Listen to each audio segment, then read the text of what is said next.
Well, good evening again, everybody. Hope you all enjoyed your food, and hope nobody falls asleep with a belly full of baked ziti. I might. No promises. But we got a great video to watch tonight. If you didn't grab one of these books on the white table as you were coming in, this is your Alpha guide. You are free to keep this, take it home, just review it, consider it, think about these things. You're free to write in it. The only thing that I ask is that next week when you come back, bring it with you rather than trying to get another one, because there are a limited amount of them. So anyways, we're going to go ahead and get this video started, and then afterwards I'll just give some instruction as far as breaking into our small groups and having some great conversations. So Tim, if you just want to go ahead and cue that video up, we're going to go ahead and rock with it.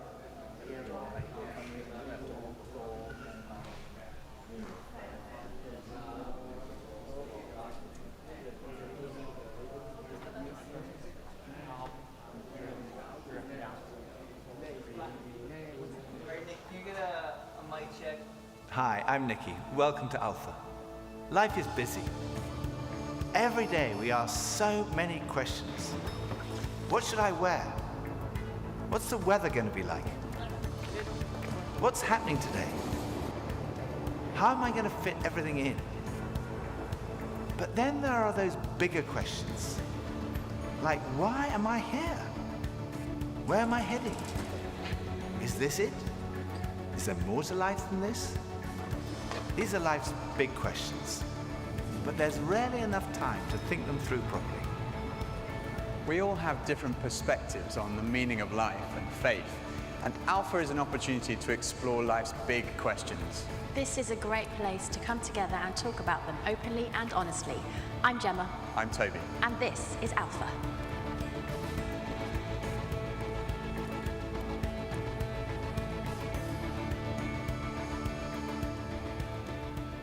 Whoa, that's a big one. If there really is a God, and I was able to ask one question, why I wasn't dunking when I was 10 years old? That's a good one. What's next? That'd be my question. I'll probably ask me the winning numbers on the lottery number, probably. So I can go and retire. What's heaven like? I'd probably ask him what is he scared of. I don't think I would ask God a question, because I don't want to know. What happens when I die? Can I come back? Why couldn't my parents stay together when I was a kid? How did I get on this path that I'm on? What their plan was for all this, and whether or not we lived up to it. Am I doing this right? How'd I do? How'd I do? That's what I'd ask. How'd I do? If what I'm doing is kind of like aligned with my purpose in life, I would ask God, are we cool? I guess the ultimate question would be why? Why this and not nothing? Why do bad things happen to good people? Why the struggle? I would ask him why he made life so hard sometimes. Friends of mine told me that the first night they came to Alpha, they sat in their car for half an hour waiting and watching people going in. And eventually, when they'd seen enough normal-looking people going in, they thought they'd give it a try. And one thing that might be going through your mind is, am I going to be the only one there who doesn't believe all this stuff, who's not a Christian, that doesn't go to church? Well, if that's you, then you're in the right place. Alpha is designed for people who wouldn't call themselves Christians or who are not regular churchgoers. It might feel a bit strange to be discussing life and faith with people that you've never met before. But the best thing about Alpha is often the great friendships that have formed over the weeks. For much of my life, I was not remotely interested in Christianity. In fact, I don't think I'd ever come to something like Alpha. I was not brought up as a Christian. My father was a secular Jew. He was an agnostic, and my mother didn't go to church, and I had no interest at all in Christianity.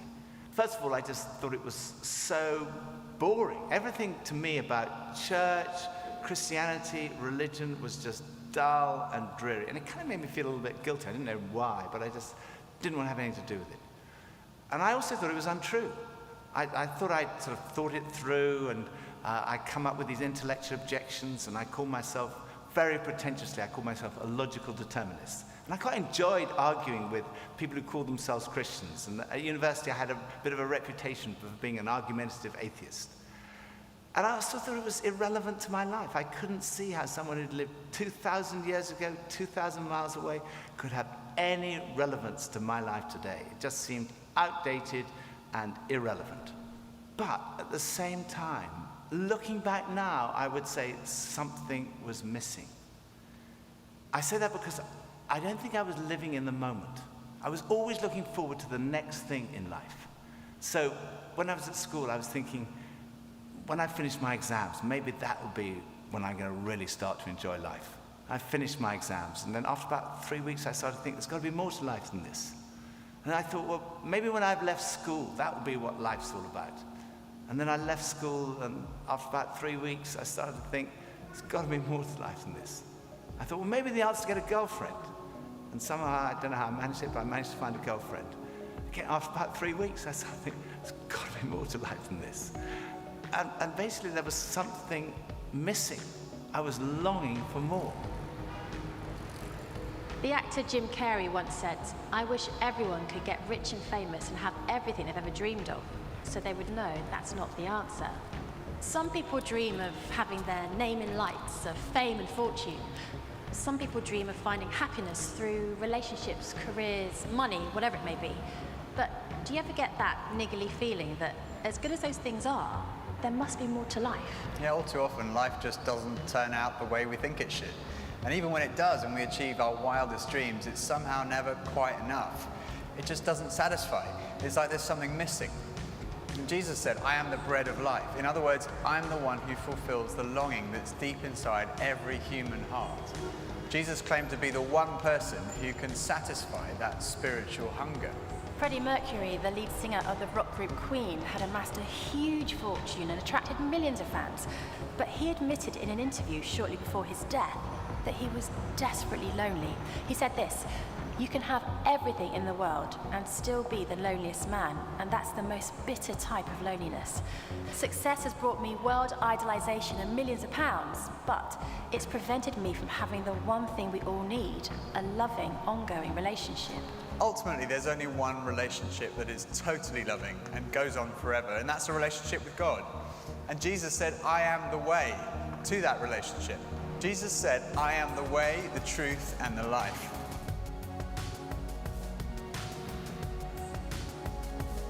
As of lately, a lot of picnics. Traveling, games, and fishing. Yoga, poetry, kissing. Love fishing. Skateboarding. Basketball. Basketball makes me happy. You want to go first? Love. Yeah, love is good. Shopping. Coffee, that's an easy one. Meeting new people makes me happy. Positive energy. People around me. Vacation, food, puppies. Getting my nails done makes me happy. Music. I was gonna say music too. Something that I create. God makes me happy, and nature. Nature. Biking around. A good sunset. Connecting with people. Looking at trees and everything and it's just all a miracle for me. Feeling like I don't have any pressure on me makes me happy. Feeling like there's some purpose in my life. A good nap. Good food, working out, and spending quality time with my family. I think that's a good answer. When I was about 17, I was sitting having a burger with two friends, and we were looking out the window and commenting on a few of the stores across the street, and I suddenly realized that I couldn't read any of the signs, even if I squinted. So I asked if I could borrow one of my friend's pair of glasses, and as soon as I put them on, I realized I could see everything, like colors, shapes, words. I was amazed at how everything was so clear. And I could see before, but now I could really see. And to me, that's the best way to describe the difference that Jesus makes. Jesus is the lens through which we see God. And he's also the lens by which we see the world in a totally different way. Jesus said, "I am the truth." Some people's response to a Christian might be, well, it's great for you, you found meaning and purpose in your life, but it's not for me. But when you think about it, that's not actually a logical position, because if Christianity is true, it's of vital importance to every one of us. And if it's not true, it's not great for us, because it means we're deluded. C.S. Lewis was one of the great intellectual giants of the 20th century, probably best known as the author of the Chronicles of Narnia. He said this, "Christianity, if false, is of no importance, and if true, of infinite importance. The only thing it cannot be is moderately important." I come from a family of lawyers, so naturally I wanted to look at the original documents and sources. I never really looked at the evidence before, and I was astonished at how much evidence there is for the life, death, and resurrection of Jesus. For me, it was through reading these documents that we find in the New Testament that I came to the conclusion, it's true. One of the last cases I did as a lawyer was in the Court of Appeal in front of Lord Denning, an absolutely brilliant mind, perhaps the greatest judge of the 20th century. He said on one occasion that his Bible was his most tattered book in his library. He'd examined the evidence really carefully, and he came to the conclusion, it's true. One former professor of history at Oxford University described the resurrection as the best attested fact in history. I hadn't realized how many of the pioneers of modern science were believers. Descartes, Newton, Kepler, Galileo, Locke, Copernicus, Faraday, Kelvin, Pasteur. Francis Collins, one of the greatest scientists of our time, was director of the Human Genome Project, mapping the 3 billion letters in the human DNA, considered by many to be the most significant scientific undertaking of our time. He describes how he encountered Jesus and came to believe in the truth of Christianity. Well, in the home where I grew up, faith was not something that was talked about very much. My father was a professor of drama, my mother a playwright. When I went to college and those discussions in the dorm late at night about religion began to occur, I had no particular reason to attach value to a faith system. It had never been something I was familiar with or had internalized at all. And I assumed that any religious feelings that anyone held must be on the basis of some emotional experience, and I didn't trust those, or on the basis of some childhood indoctrination, which I felt I was fortunate to have missed. I loved the experience of learning about the human body and all of the components of that, and I particularly loved being introduced to genetics. But then I ended up in the medical school curriculum sitting at the bedside of patients with diseases. This was no longer an abstract study of molecules and organ systems. These were real people. And one afternoon, one of my patients, a wonderful elderly woman, much like a grandmother, who had very bad heart disease. She had a particularly bad episode of chest pain while I was with her. She got through it, and at the end of that, explained to me how her faith was the thing that helped her in that situation. She realized that the doctors around her weren't really giving her that much help, but her faith was. And after she finished her own very personal description of that faith, she turned to me, and I had been silent, and she looked at me quizzically, and she said, "What do you believe, doctor?" And ultimately, I had to admit to myself that her question had made me realize that I had arrived at an answer to the most important issue that we humans ever deal with. Is there a God? And I had arrived there without ever really looking at the evidence. And I was supposed to be a scientist. If there's one thing scientists claim they do is to arrive at conclusions based upon evidence. And I hadn't taken the trouble to do that. I was greatly assisted by a pastor who lived down the road, who I went and asked about all this, and who gave me a copy of C.S. Lewis's wonderful book, Mere Christianity. Because here was an Oxford scholar, a prodigiously developed intellect, who had traveled the same path. Within those pages, I realized for the first time that one can come to belief on a rational basis, and that in fact, given the many pointers that one sees around oneself in terms of the universe and it having a beginning, and its fine-tuning in terms of the way in which all those constants that determine the behavior of matter and energy seem to have been set just in a certain very precise range to make life possible. And many other things, including my beloved mathematics and why they actually work anyway to describe the universe, something that makes you think the creator must have been a mathematician.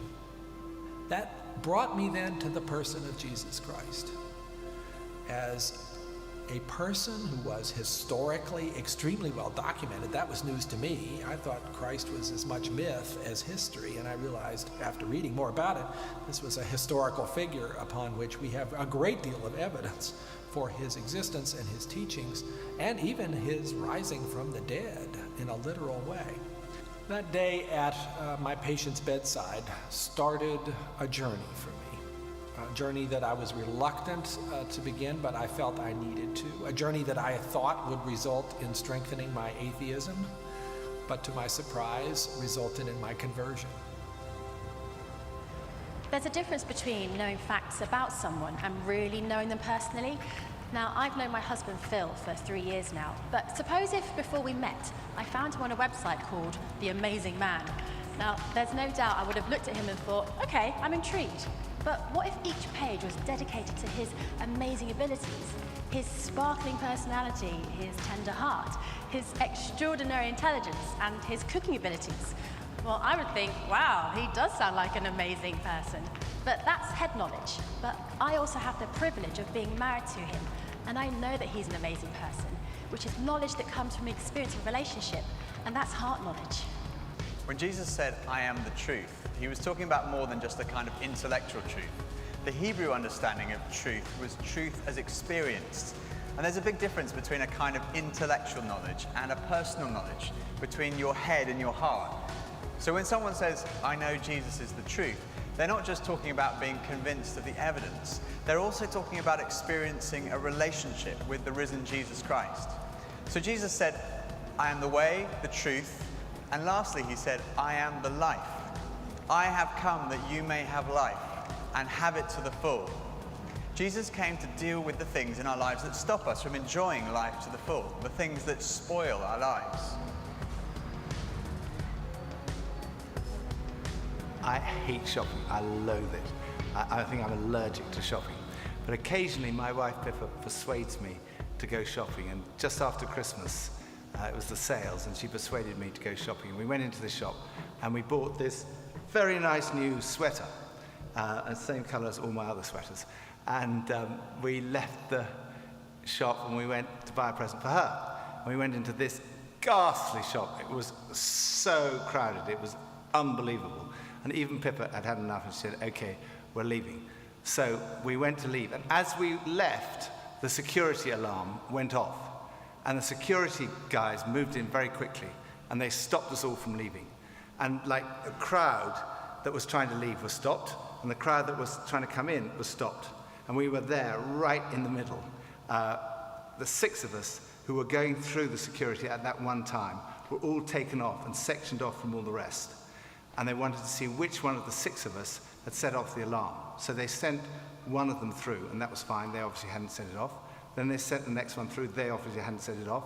Then the 3rd, then the 4th. None of them set it off. So it was left with Pippa and I were standing there, and I thought, oh my goodness, I'm married to a shoplifter. It must be Pippa who's got set off the alarm. So they sent her through, and she didn't set it off. So I thought, oh my goodness, I've obviously got something. Someone must have planted something on me. I'm going to be arrested, I'm going to be sent to prison. All the crowd were watching, both sides. They were just watching this criminal who'd been caught going through. So they went through, and as I went through, the alarm went off. They took me to the side. They opened up my rucksack on my back, and there they found this sweater from the other shop with the tag still on it. I felt so guilty. That was like false guilt. I also sometimes experience true feelings of guilt because I do things that are not right, that are not good. And this is the wonderful news that God loves you and he loves me. God came in the person of his Son, Jesus Christ, to die for you and for me. And on the cross, he took all of your guilt, all of my guilt, everything you've ever done wrong, everything I've ever done wrong, said wrong, thought wrong, and he died in our place in order that we could be forgiven. And forgiveness, C.S. Lewis said, it's like a recording of our life, wiped completely clean. And when we receive that forgiveness, we find life, and life in all its fullness. And that's what Jesus wants for you and for me. Life in all its fullness. Life at its very, very best. I think for so many years, I always just strived to be strong in myself. And it was as if that all I needed was me and my buddies and, would be like invincible. But the truth is, none of us are. And I don't want to do this thing called life. I don't want to do it on my own. And it kind of feels like my longing for this light inside is now stronger than my fear of what others might think. And people often ask, well, doesn't that make faith like a crutch?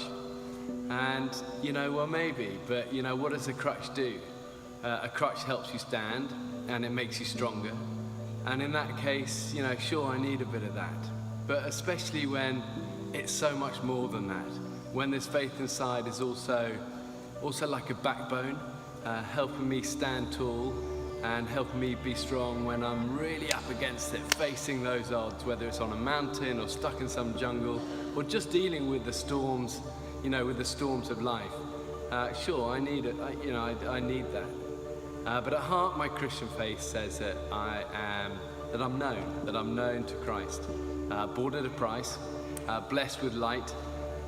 Faith says that we're loved, regardless of our mess, regardless of how many times we fall down, and that Jesus somehow picks me up. And sure, I'll reach out to that. Why wouldn't I? I used to think Christianity was boring, untrue, and irrelevant.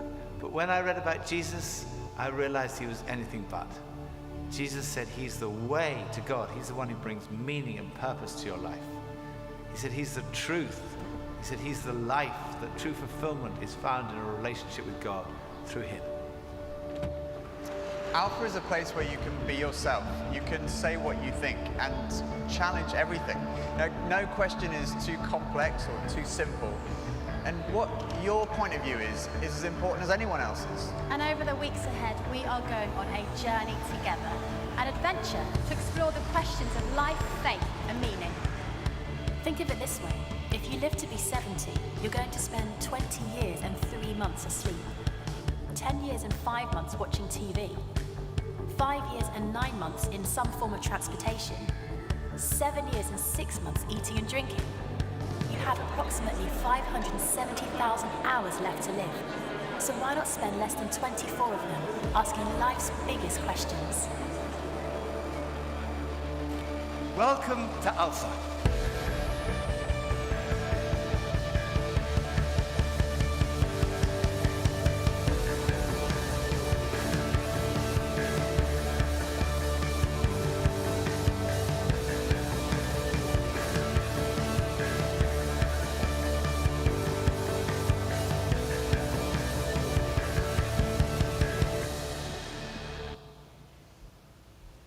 All right. Well, I hope you all enjoyed the talk, the video here, and have some thoughts and ideas and maybe questions to share.